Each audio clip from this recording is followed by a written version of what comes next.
हाँ जी, नमस्कार दोस्तों। बातें चल रही थी अपनी सॉल्यूशन में। आज जो बात करेंगे वो है तेरा वांटाप गुणांक। ठीक है, पहली बात तो वांटाप गुणांक क्यों आया, किस लिए आया, वो सब पीछे बता दिया मैंने अब नॉर्मल मोलर मास की वजह से। ठीक है, तो वांटाप गुणांक क्या होता है, वांटाप गुणांक किससे शो करते हैं। पहली बात तो वांटाप गुणांक को जो मैं शो करूंगा वो आई से शो करूंगा। किससे शो करूंगा गुरुजी? वांटाप गुणांक को मैं किससे दिखा रहा हूँ? आई से। ठीक है, डेफिनेशन लेते हैं वांटाप गुणांक की। ठीक है, तो डेफिनेशन क्या होती है कि किसी विलियन में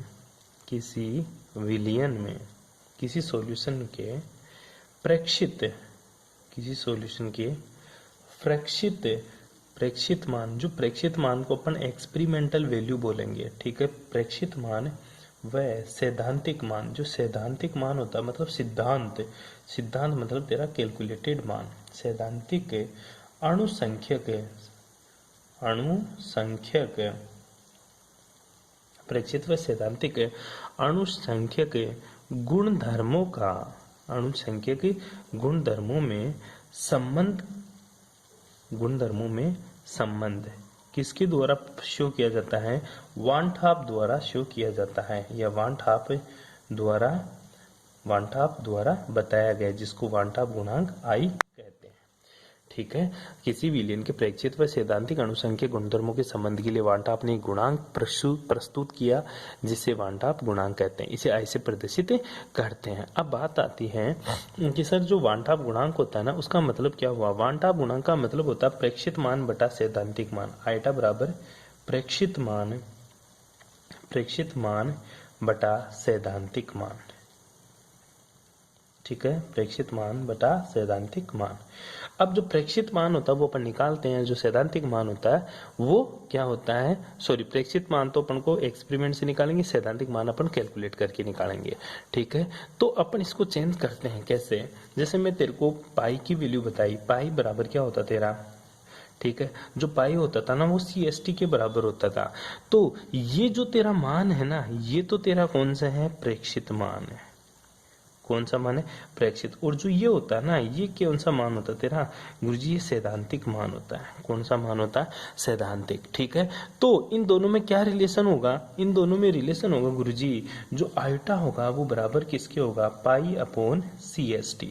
तो मैं लिख सकता हूँ पाई बराबर क्या लिख सकता हूँ? Iota CST। ठीक है, इसी तरह मैं दूसरी बात करूं किसके लिए? पी नोट के लिए। ठीक है, तेरा जो डेल्टा PT था, ठीक है, डेल्टा पी नोट है, ठीक है, ये भी किसके बराबर हो जाए? डेल्टा TB ले ले तू, डेल्टा TB ये किसके बराबर होगा? Iota KB into M. इसी तरह डेल्टा TF ये किसके बराबर होगा? Iota KF into M. ठीक है, यही चीज क्या है तेरा? Van't Hoff equation. अर्थात जो वांटाप इक्वेशन है ना आई, ये किसके बराबर होता है? MT अपॉन M नोट के बराबर होता है। कोई दिक्कत नहीं आता? सिंपल सी बातें करें अपने वांटाप को लेके। ठीक है, अब वांटाप के द्वारा वियोजन की मात्रा का निर्धारण, हेडिंग लगा लो सभी। वांटाप द्वारा वियोजन की मात्रा का निर्धारण, वियोजन की मात्रा का निर्धारण। ठीक है, वियोजन की मात्रा का निर्धारण। मान ले तेरे पास HA कोई मॉलिक्यूल्स है, ये टूट कर किस में जाएगा? H plus plus A minus में टूट गया। ठीक है, प्रारंभ में, ठीक है, इसका 1 मोल ले लिया तब इसके 0 होते हैं। ठीक है, अब बात करता हूं मैं साम्य अवस्था पर। किसके ऊपर बात करी मैंने? साम्य अवस्था। साम्य अवस्था पे मान ले इसमें से कुछ टूट गया। क्या? साम्य अवस्था पे गुरुजी इसमें से कुछ टूट गया। कितना टूटा वो देखते हैं एक बार के लिए कि गुरुजी मैं इसको साम्य अवस्था पर ले रहा हूँ। किसके ऊपर ले रहा हूँ? साम्य अवस्था पर। साम्य अवस्था में इसमें से कुछ टूट गया। क्या हो गया? इसमें से कुछ टूट गया। कितना टूटा? मान ले वो अल्फा टूट गया। कितना टूट गया गुरुजी? अल्फा टूट गया। सिंपल सी बात है, साम्य अवस्था पर कितना टूट गया गुरुजी? अल्फा टूट गया। अब अल्फा कैसे? जो अल्फा की वैल्यू निकालेंगे वो किस तरह से आएगी फिर? ठीक है, माना जो टूटने वाले मॉलिक्यूल्स है गुरुजी वो कितना है? अल्फा है। कितना है मेरा? अल्फा। तो अल्फा कैसे लिखूंगा? 1 माइनस अल्फा। बना कितना? अल्फा और अल्फा। टूटा कितना? अल्फा। ठीक है, अब ये था, क्या लिया तूने? N। ठीक है, मॉलिक्यूल्स कितना था तेरा? H। एच ए मोलिक्यूल था, H प्लस प्लस ए माइनस में टूट गया, कोई दिक्कत यहाँ तक। अब आगे इसको देखते हैं। अब यहाँ पे जो सैद्धांतिक कणों की संख्या है, क्या सैद्धांतिक कणों की संख्या वो कितनी है, वो है 1, ठीक है। इसी प्रकार विलयन में वियोजित या प्रेक्षित कणों की संख्या क्या लिखेगा तू, प्रेक्षित कणों की संख्या कितनी होगी, मुझे सिंपल सी बात है, जोड़ दे 1 minus alpha plus alpha plus alpha, 1 minus alpha को जोड़, इसको जोड़, इसको जोड़, क्योंकि इसमें से टूटा है तो कुछ तो बचा होगा, तो 1 minus alpha plus alpha plus alpha, तो कितनी आई गुरुजी 1 प्लस अल्फा आ गई, कितनी आ गई तेरी 1 प्लस अल्फा आ गई, ठीक है। यहां तक किसी को कोई दिक्कत है, अरे यहां तक किसी को कोई दिक्कत है, सिंपल सी बात है गुरुजी, मैंने कितनी मान ली इसकी 1 प्लस अल्फा आ गई, 1 प्लस अल्फा आ गई, यहां तक किसी को कोई प्रॉब्लम, किसी को कोई दिक्कत है, अरे कोई प्रॉब्लम यहाँ तक है, ठीक है। अब देख, मान ले जब ये टूटा था, जब ये टूटा था, ठीक है, तब क्या हुआ होगा गुरुजी, ये एन अल्फा में टूटा हो, किसमें टूटा हो, एन अल्फा मतलब मॉलिक्यूल्स, तो यहाँ पे भी क्या आ जाएगा एन, और यहाँ पे भी क्या आ जाएगा एन, ठीक है। तो एन एन क्या 2n, तो भी कितना हो जाएगा, ये तो 1 माइनस अल्फा रह जाएगा तेरा, क्या रह जाएगा 1 माइनस अल्फा, और यहाँ पे क्या आ जाएगा तेरा एन अल्फा। ये लाइन समझ ले एक बार, 1 minus alpha plus n alpha, 1 minus alpha plus n alpha, ये जो एन अल्फा है ना, ये बड़ी इंटरेस्टिंग स्टोरी है। कैसे, ये टूटा 1 माइनस अल्फा, ये एन अल्फा बना, ये भी क्या बना मेरा एन अल्फा बना, क्या बना n alpha, n and n, तू बोलना चाह रहा गुरुजी 2 एन अल्फा हो, क्या हो 2 एन अल्फा, क्योंकि एन अल्फा को जोड़ते हैं एन अल्फा में तो 2 एन अल्फा, लेकिन ये जो एन है ना, ये मॉलिक्यूल्स है, नंबर है, एन क्या है नंबर है, ये एन क्या है तेरे नंबर, नंबर तो जुड़ते हैं गुरुजी, क्या होते हैं नंबर तो जुड़ते हैं, और जुड़ते हैं तो इनका मान भी डबल होगा। अब ये जो डबल होने वाली प्रॉब्लम्स है ना, ये हर किसी को आता है कि यहाँ से डबल होना चाहिए, लेकिन जो मॉलिक्यूल्स है ना, वो तो एक्चुअल में गुरुजी बराबर ही तो है मेरे, जो मॉलिक्यूल्स हैं, जो टूटने वाले मॉलिक्यूल्स हैं, वो गुरुजी एक्चुअल में मेरे क्या है बराबर ही तो है, ठीक है।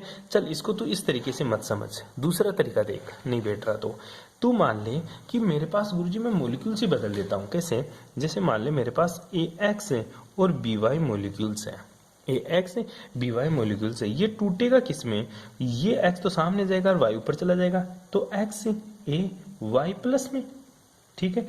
इसी तरह ये Y तो सामने जाएगा, Y B, ठीक है, X माइनस में, इसी को मैंने चेंज कर दिया ऐसे, ठीक है, मैंने यहाँ पे ले लिया HA, मान ले H2SO4 है तेरा, ठीक है, फॉर एग्जाम्पल बात करूँ H2SO4, तो तू इसको क्या लिखेगा गुरुजी 2H plus plus SO4 2 minus, ये तो बोला, ये तो सामने चला जाएगा, इसका सामने वाला सामने आ जाएगा, ठीक है।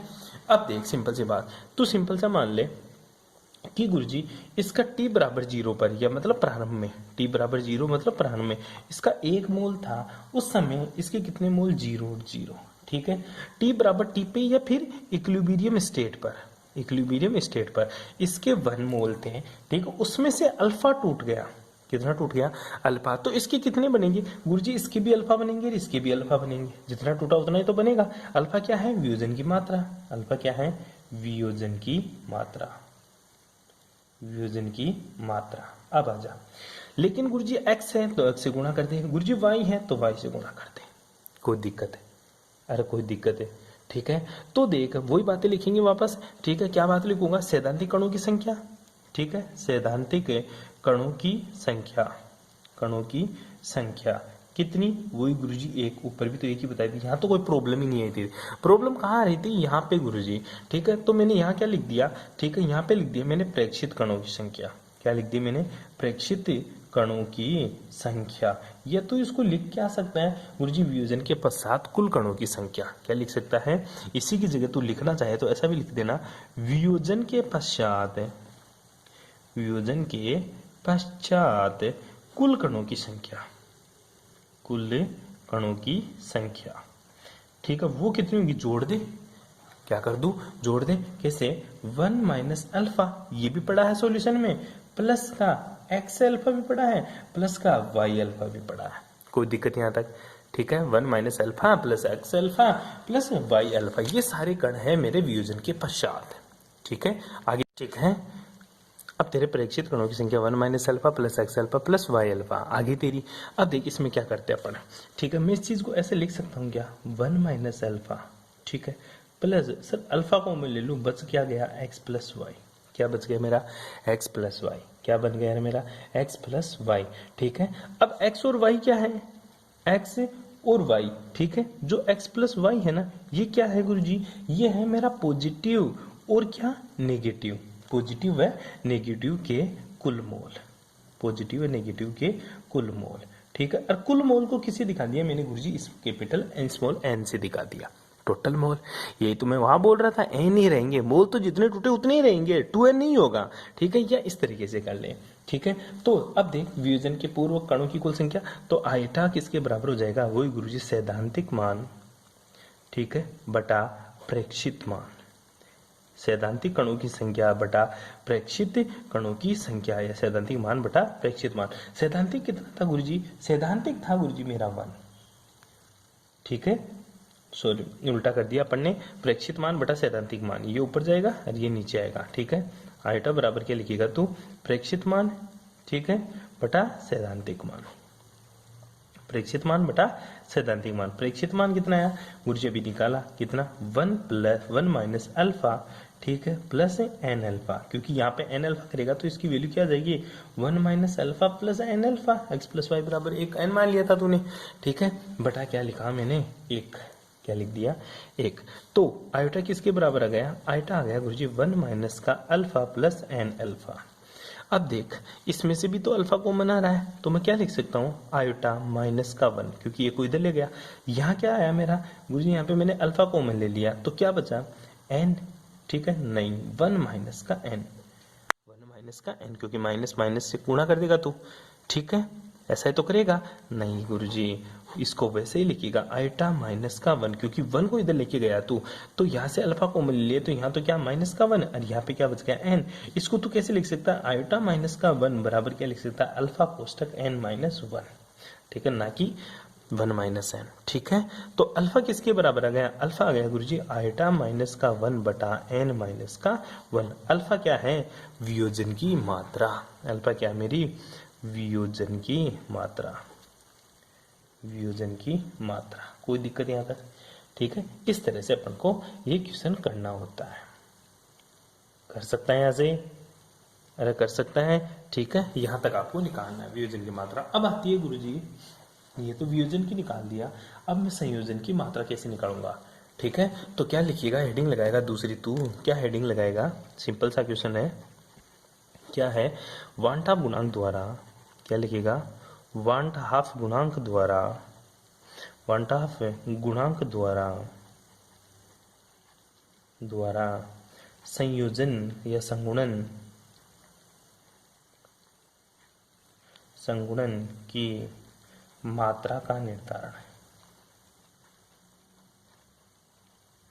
संगुणन की मात्रा का निर्धारण। ठीक है, अब संगुणन करना है तेरे को। अभी तक तो तू क्या कर रहा था, वियोजन, अब तू क्या करेगा, संगुणन। मतलब जो गुरुजी एन ए है ना, ये किस में टूटेगा, ये टूट जाएगा मेरा ए एन में। ठीक है, मतलब पॉलीमर पढ़ा है उसी की तरह करेंगे। तो वही बात लिखेंगे, टी बराबर 0 पर इसका एक मोल ले लिया मैंने। ठीक है, किस में गया, 0 में।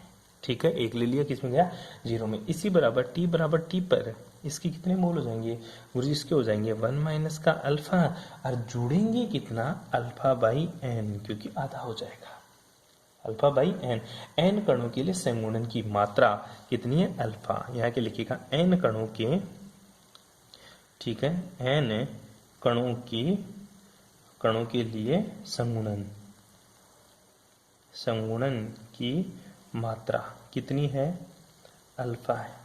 कितनी है, अल्फा। तो बता एक कण के लिए, एक कण के लिए संगुणन की मात्रा, कितनी हो जाएगी गुरुजी, अल्फा बाई एन। इसीलिए मैंने अल्फा बाई एन पुट किया है यहाँ पे। क्यों, एक ही कण है, क्योंकि कितना है, एक। एन कणों के लिए संगुणन की मात्रा कितनी मानी, ठीक है, अल्फा। कितनी, अल्फा। तो एक कण के लिए अल्फा बाई एन, तो एक कण के लिए अल्फा बाई एन कर लेगा यहाँ से। अरे कर लेगा तो वही बातें लिखेंगे वापस। ठीक है, ठीक है, क्या लिखेगा? वही सैद्धांतिक कणों की संख्या, सैद्धांतिक कणों की संख्या, ठीक है, कितनी? एक है। ठीक है, वही लिखिएगा प्रेक्षित कणों की संख्या, गुरुजी जोड़ दे कितना? 1 माइनस का alpha plus alpha by N.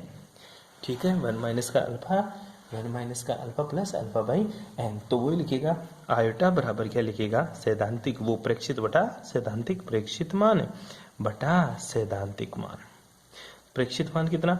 1 minus का alpha plus alpha by n.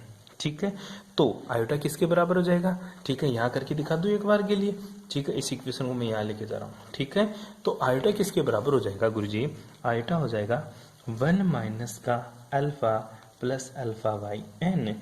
ठीक है, तेरे को तो अल्फा चाहिए, तो आयोटा माइनस का 1, तो क्या लिख देगा गुरुजी? अल्फा कॉमन ले लिया, तो क्या हो जाएगा? 1 माइनस का एन माइनस का 1। ठीक है, अल्फा चाहिए मेरे को। ठीक है, तो आयोटा माइनस का 1 इक्वल्स टू अल्फा, इसको तू लिख सकता है 1 माइनस का एन डिवाइडेड बाई एन। ठीक है, तो अल्फा बराबर क्या हो जाएगा? आयोटा माइनस का 1 बटा, ये नीचे चला जाएगा तो 1 माइनस का एन, और ऊपर कहाँ चला जाएगा? एन ऊपर चला जाएगा, ये तेरी अल्फा आ जाएगी। ठीक है, इस तरह से तू वांट ऑफ इक्वेशन सोल्व कर सकता है। यहाँ पे तेरी यूनिट 5th खत्म हो जाती है, जो कि अपनी किससे रिलेटेड थी? फिजिकल केमिस्ट्री में यूनिट 5th है। ठीक है, पूरी की पूरी सॉल्यूशन से रिलेटेड थी। ठीक है, इसके सारे क्वेश्चन कर लेना, जो भी सारथी वारथी तेरे को जहाँ से भी मिले, उसके बाद में अपन यूनिट नेक्स्ट शुरू करते हैं।